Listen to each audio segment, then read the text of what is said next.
За сайн байцгаана уу. За давхар дээл болон дан дээл буюу одоо нэг хүн нэг ажлыг хийгээ явах уу, хоёр ажлыг зэрэг хийгээ явах уу гэдэг одоо яриа гадуур яригдчих шиг байна. За тэгэхээр өнөөдөр бидний ярих нэгэн сэдэв бол 90 цаг буюу одоо өөр эртний талаар ярилцах гэж байна. Нэг эрен бол нэг ойролцоогоор 2000 жилийн настай байдаг. Тийм болохоор өнөөдөр бид эртний тухай ярилцах гэж байна. Тийм үү? Одоо өөр эрен. Одоо ялангуяа хүн төрөлхтөн бид нар одоо хумхын эрэнд орцгох гэж байна. За тэрийг бид яриад явах юм.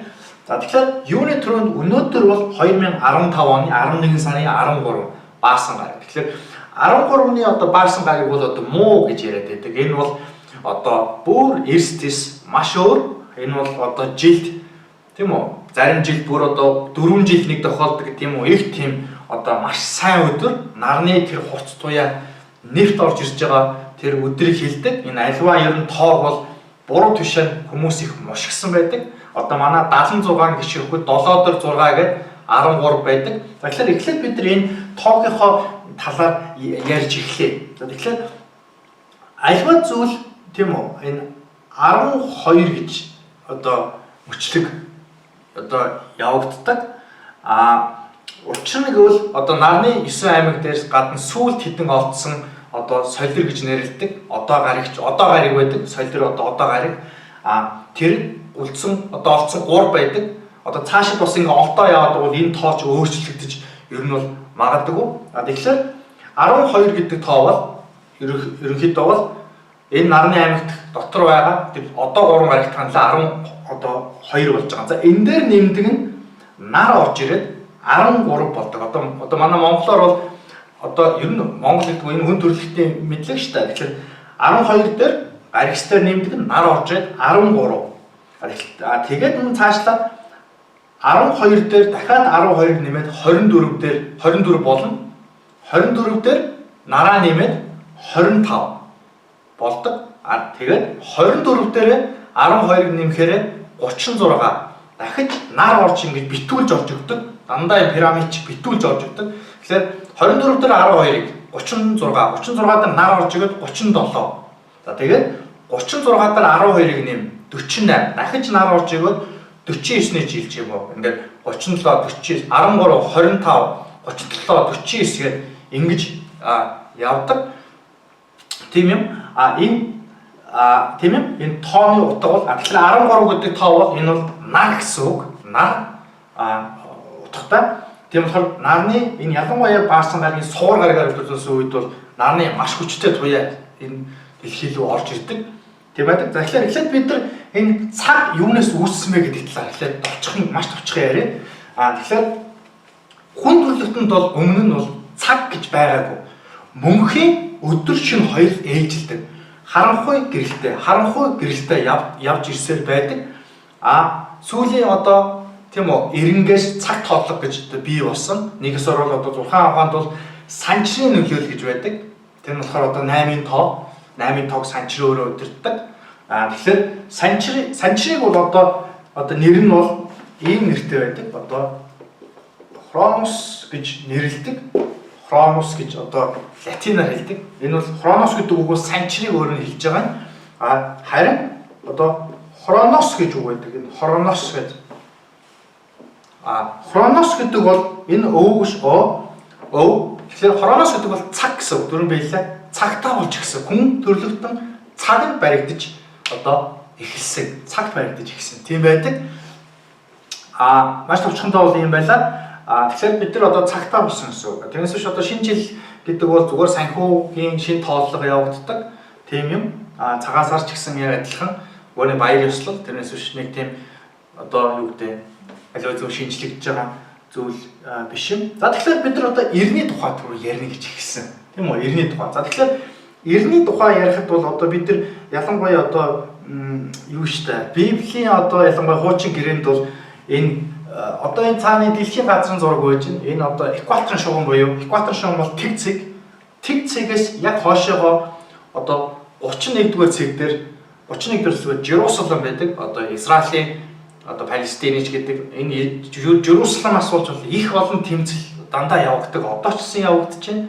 Тэгэхээр экватор шугамаас дээшгээ 31 цаг Жирусалим байхаас гадна яг экватор шугамаас дээшгээ 33 дугаар цаг. Энэ 33 дугаар гэдэг тоог нь фри масоны тооч гэдэг. Мөн 33 номер өөрөө бол ихтэм чухал утгатай. Тэрийг бол дараа бид тооны ухаанд бол тайлаа явна Пифагорын онолоор бол. Тэгэхээр Пифагорын гэдэг онолч юм бол юу шүү дээ. Энэтхэг одоо Пифагорын тоонолчтой ярьж чадвал манайх энэтхээс гаралтай гэж ярьдیں۔ Тийм ээ. Тэгэхээр юу вэ? За тэгэхээр 33 дугаар цэгт бол тийм одоо Синай гэдэг нэрийн биш сайн санахгүй. Тийм нэртэй одоо уул гэдэг. Тэр уулан дээрээс анх одоо юу гэдэг анх ч юу ах вэ? Ер нь энэ өөр удмын өөр удмууд байдаг шүү дээ. Одоо хөгшин нэг 5-6 удам байнуу да энэ дэлхий дээр тавл байдیں۔ За тэгэхээр тэр энэ талынх бол ерөнхийдөө тэр уулнаас гарч уулан дээрээс бууж ирсэн. Одоо хуучин одоо гэрээнд бол тэгж бичсэн байдаг.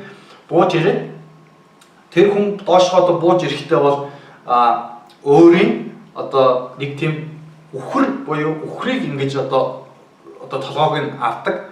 Тэр үхэр юу гэсэн үг вэ? Тэр одоо юу гэсэн утгатай ингэүүлэх юм бол тэр үхрийн ирэн дуусаад одоо бол хоньны ирэн эхэлж байгаа маа гэсэн утгатай байдаг. Хоньны ирэн. Тэгэхээр хоньны ирэн бол өөрөө бол ангар тайгаар удирдуулсан одоо маш одоо дайн тулааны дайн тулаа гэхээс үхрийн ирэн бол өөрөө сугар гараар удирдуулсан ерөнхийдөө эмэгтэй хүнээр удирдуулсан мөнхөд эрэгтэй хүн удирдах яваагүй шүү дээ. Эмэгтэй хүн ч гэсэн нэг ертөнцийг энэ гариг ертөнцийг удирдах цаг үе байсан. Үхрийн ирэнгээр бол эмэгтэй хүний тэр ноёрхол дууссан. Хоньны ирэнгээс одоо эр хүний ноёрхол бий болсон. Тэрнээс болоод мөн адилхан одоо маш олон дайн тулаан тэнцэнээс үүссэн байдаг. Тэгэж явсаар бид дараа нь юу болов? Загсны ирэн рүү оров. Загсны ирэнгүүд ер нь одоо юу штэ одоо шинэ гэрээ бол одоо уншиж яхад бол шинэ гэрээ бол энэ одоо эдний одоо өөрсдийнх нь тэр шинэ гэрээг уншиж яхад бол дандаа энэ одоо юуны талаар одоо бичсэн байдаг. Энэ загсны ирэн одоо бид дөнгөж сая одоо гарч байгаа энэ загсны ирэн. Тэгэхээр загсны ирний талаар бид бас маш нухацтай ярих хэрэгтэй болно. Тэгэхээр загсны ирэн бол ерөнхийдөө бол өөрөө бол их тийм одоо юу ярих хүссэн дөө.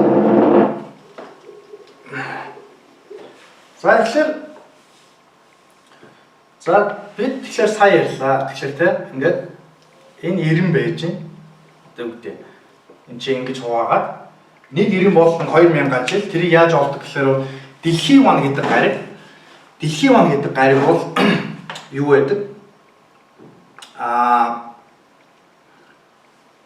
Нарыг нэг тойрхдоо 248 жил болдог. Тэгэхээр тэр бол бүхэл бүтэн 8 тойрход шинэ ирэн орж ирдэг гэж ярьдаг. Тэгэхээр загсны ирэн бол одоо Христээр өөрийнх нь Христийн гэдэг өөрөөр нь эхэлж. Тэгэхээр Христийн бол тэр бол одоохондоо шууд холбоотой байдаг. Тэгэхээр загсны ирэнд бид нар 0 буюу 1 жил, 2 жил, 3 жил гэж явж эхэлсэн. Мэдээж бол өөрийнх нь Христийн ном мөн цаашлаад тэрийг дагаад бас энэ лалын өөрсдийнх нь тэр Коран гэдэг нь бол сүүл бичигдсэн.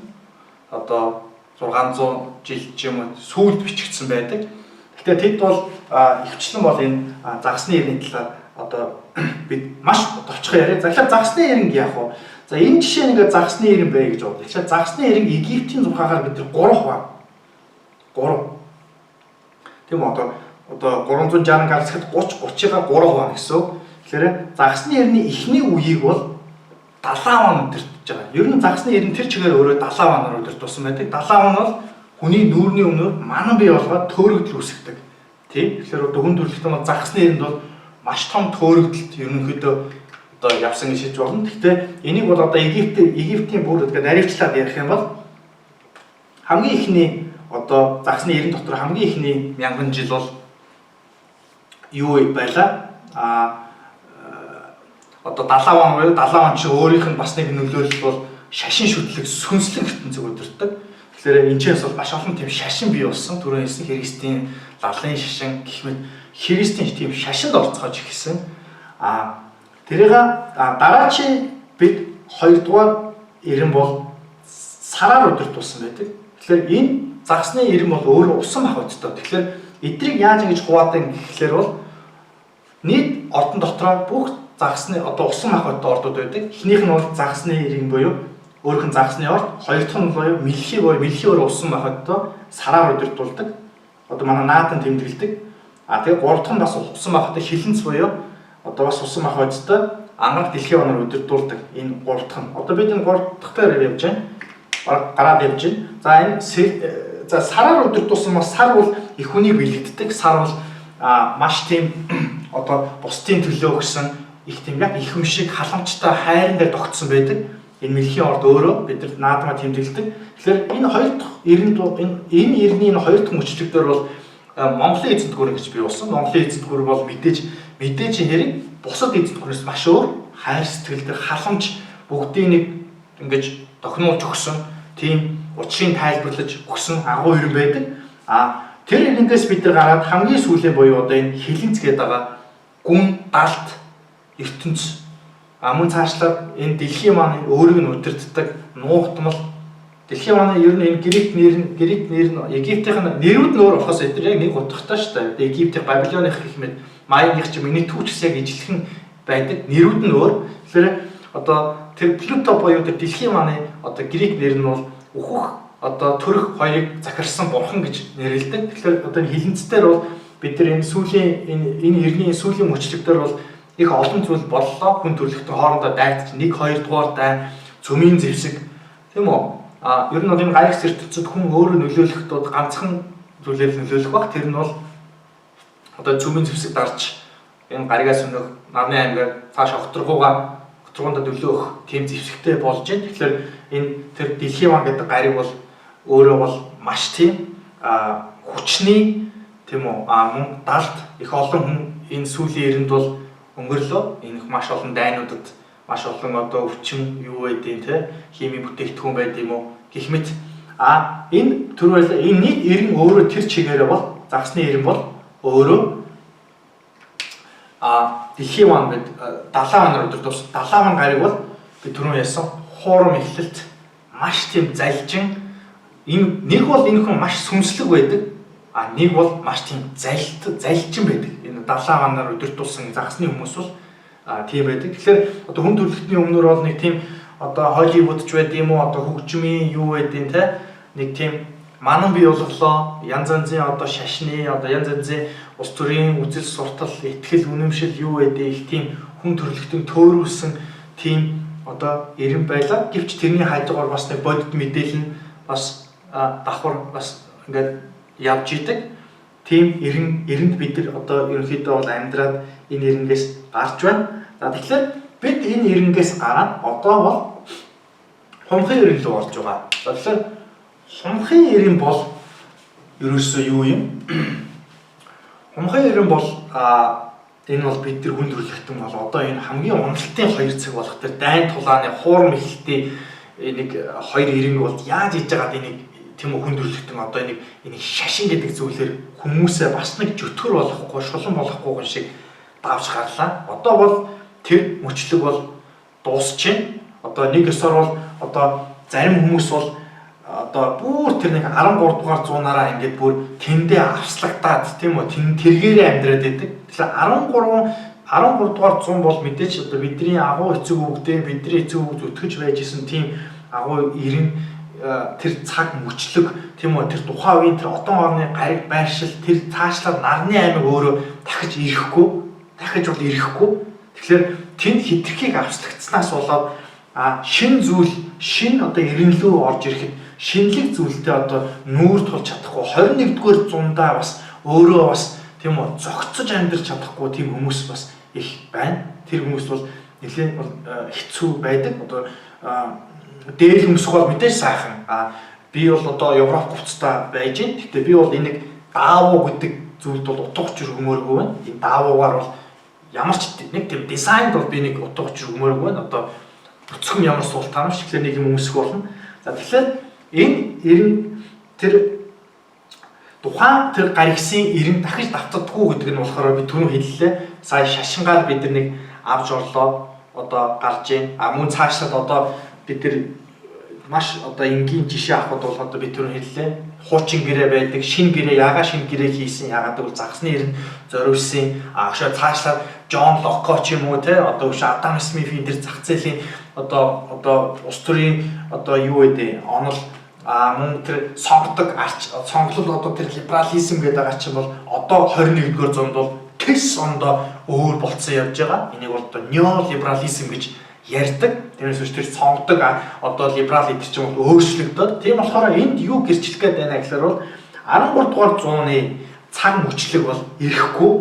Хэрвээ бид энийг хүлээх юм бол 12 мянган жилгээ дахиж тэрийг 2-оор хөвжүүлээ 24 мянган жилийн дараа тийм үү? Дахиж тэр энэ хүн төрөлхтний дай тулаатай гарагдах тэр эрчим хүч нь гарч болох юм. Тэгэхдээ бид энэний түрүүн ярьсан дэлхийн манай тэр хадгалагдаж яваад байгаа мөн санчир энэ цагийг өдөрдөг санчрын тэр эрчим хүч цаашаа энерги үйлдвэр гэдэг чинь хүнээс гарч байгаа сайнтай муутай бүх юм спираль маягаар хадгалагдаад үлддэг. Тэгэхээр монголчуудын хувьд одоо бид нар шинэ эринд ороход бол эргээд тэр одоо мянган жилийнхэн мөчлөг буюу дэлхийн ван гариг дөрөв тойроод тийм үү нарыгаа дөрөв тойроход мянган жил болдог. Тэр мөчлөг нь бид нар дээр эргэж одоо энэ хумхын эринд бол ирнэ. Тэгэхдээ бид нар дээр одоо энэ газар нутаг дээр ирж байгаа юм чинь одоо аливаа хүн ч гэсэн адилхан, үндэстэн ч гэсэн адилхан өөрийн гэсэн тэр одоо энерги байдаг. Нэг хэсгээр бол агуу үндэстэн байсан бол агуу үндэстэн дахиж болно. Энэ бол ерөөс хүчтэй байсан бол дахиж хүчтэй болно гэсэн тийм одоо бүр одоо Германы хаад нэг тийм философч хийсэн байдаг шүү дээ. Ер нь ерний бол ерөнхийдөө бол тэр эрчим хүч давтагдана гэсэн үг. Тэгэхээр манай Монгол улс тийм үү манай Монголын эзэнт гүрэн байсан бол цаашлаад хүннүү байсан. Тэрнээс өмнө ч байж исэн. Тэгэхээр тэр эрчим хүч спираль маягаар хадгалахаас гадна бид орж ирнэ. Гэхдээ орж ирэхээсээ гадна орж ирнэ гэх нь одоо дайн тулааны биш. Монгол одоо манай Монгол улс тийм үү газар зүүн энэ байршилтай Төв Аз цаашгаа яг ямар нэртэй болоо явах нь бол би одоо мэдэхгүй. Энэ одоо колон болох нь болохгүй нь мэдэхгүй. Тэрнээс биш энэ нутаг дэвсгэртээр бол хүмүүс төрнө. Тэр хүмүүс бол ихвчлэн бол маш оюунлаг хүмүүс төрж эхэлнэ. Одоо хумхын ирэн өөрөө тийм оюунлаг, маш оюунлаг. Одоо хүн төрлөختөнд тийм үү зохион бүтээгч төрнө. Ямар нэгэн зүйл зохион бүтээж өгсөн. Аливаа зүйл сайнтай муутай, мууч юм зохиож магадгүй, сайн ч юм байж магадгүй. Тийм одоо Клашников гэж байна. Тэргээр бол одоо эх орноо буу AK-47-оор бол эх орноо хамгаалдаг багт бол тэр нь дагаад хүн одоо алдагч байд юм уу те. Тэрнтэй адилхан аливаа зүйл сайнтай муутай шүү дээ. Тэгэхээр бол төгс төгөлдөр гэж байхгүй мэдээж хүн бол мэдээж төгс төгөлдрийн төлөө болох гэж одоо зүтгэдэг. Тэрнээс болж төгс төгөлдөр бол одоо хүн бол байдаг. Тэрнээс гадна юу болоо? За шинэ эринд орж ирлээ. Тэгэхээр хүн төрөлхтөнд тийм бэлэгтэй хүмүүс тийм үү? Одоо шинэ юм зохион бүтээсэн маш тийм одоо шинжлэх ухаанч нар одоо агуу одон оромч нар ч юм уу тэ энэ тийм шинэлэг оюундаг хүмүүс төрөх энэ манай газар нутаг дээр одоо тэр мянган жилийн мөчлөг нь бол ерөөдөө ороод ирсэн байгаа. Шинэ эрен одоо энэ хумхын эрен орж ирэхэд бол хүн төрөлхтөн нэг алхмаар дээшлээд улам бүр оргилдөө өргөд бол бүр дахиад 4000 жилийн дараа бол маш өндөрлөг дээр хүрнэ. Өөр дараачийн эрен. Тэгэхээр одоо бид нар хумхын эрен бол 2000 жилийн бас настай байдаг. Хумхын эрен бол би энийг бол яг хумхын эренгээ бол бүр маш цаашгаа бүр задалж ярина. Баг 3-4 цаг ярих сэдв. Тэгэхээр би их тийм товчхондоо та бүхэнд тийм ойлголт маягаар явж байна. Жишээ нь эрен шилжихэд бол одоо тийм үү тэр хэрэгсэн одоо төрдөг ч юм уу бас одон орон зурхаанд тааруулагдаад тэрнтэй адилхан бас энэ гариг дээр тийм настай хөгшин настай язгууртан үндэстэнгүүд байдаг. Тэд бол хоорондоо үеийн үед одоо зөгтөж одоо амьдарсаар ирсэн хаяндаа муудалцдаг хаяндаа бас нэг нэгнийгээ тэрж авдаг. Тэгэхээр яг эрен шилжих тэр мөчөд бол маш ерөнхийдөө бол бас яг тэр одоо өөрөх нь одон орон аймагаас нь бас нэг тийм тухайн хөгшин үндэстэн дээр одоо тэр хүмүүсүүд нь бууж ирдэг. Одоо яг тэр одоо юу гэдэг бүгдийг одоо тайлбарлаж өгөх гэдэг юм уу одоо тийм за ямар ч гэсэн энэ хумхын эрэнд бол энэ хөгшин эрнүүдэд хөгшин одоо язгууртангуудад бол маш одоо оюунлаг хүмүүс төрнө. Тэрнээс биш одоо бид бол 13 дугаар зуун шиг бол одоо энэ одоо 13 дугаар одоо зууны одоо юу гэдэг гаригсын байшилд бол дахиж хумхын эрэнд бол давтагдахгүй. Мэдээж тэр төрийн тогтолцоон дээр гэх мэт тийм зүйл дээр бол одоо хിവэрэ байдаг. Тэрнээс биш бол хэлбэр талаараа бол маш өөр тийм юм. Маш товчхондоо бол тийм байлаа. Гэхдээ одоо манай Монгол улсад бол мэдээж тийм ер нь бол альва эх орныхоо гэсэн суурь бол аливаа үндэстэн язгууртан болж байгаа бол эх орондоо хайртай байх суурь бол хамгийн анхны суурь. Тэгэхээр одоо манай Монголд нэг дээл өмссөн юм уу эх оронч хүмүүсүүд байгаа их тийм ад үзэтэй. Тийм байж үнэхээр болохгүй. Хүн болгоно эх орондоо хайртай байхаас гадна бас бусад язгууртан үндэстэнгүүдтэй бас сэтгэл гаргадаг байх ёстой. За нэг тийм байна. Тийм байна. За тэгэхээр хумхын хэлний талаар би бол цаашаа бол юу задлж ярина. Одоо маш товчхондоо нэг юм байлаа. Тэгээд одоо дахиад хэлье. Ер нь бол төгс төгөлтөр хүн гэж байдгүй, төгс төгөлтөр эзэнт гүрэнч гэж байдгүй, эзэнт гүрэн манддаг, ундаг тийм байдаг. За өөр нэг яриад байх зүйл алга та. Тийм болохоор дараагийн зүйлээр бид өөр зүйл яриа. Анхаарлаа дуусанд баярлалаа. Баярлалаа.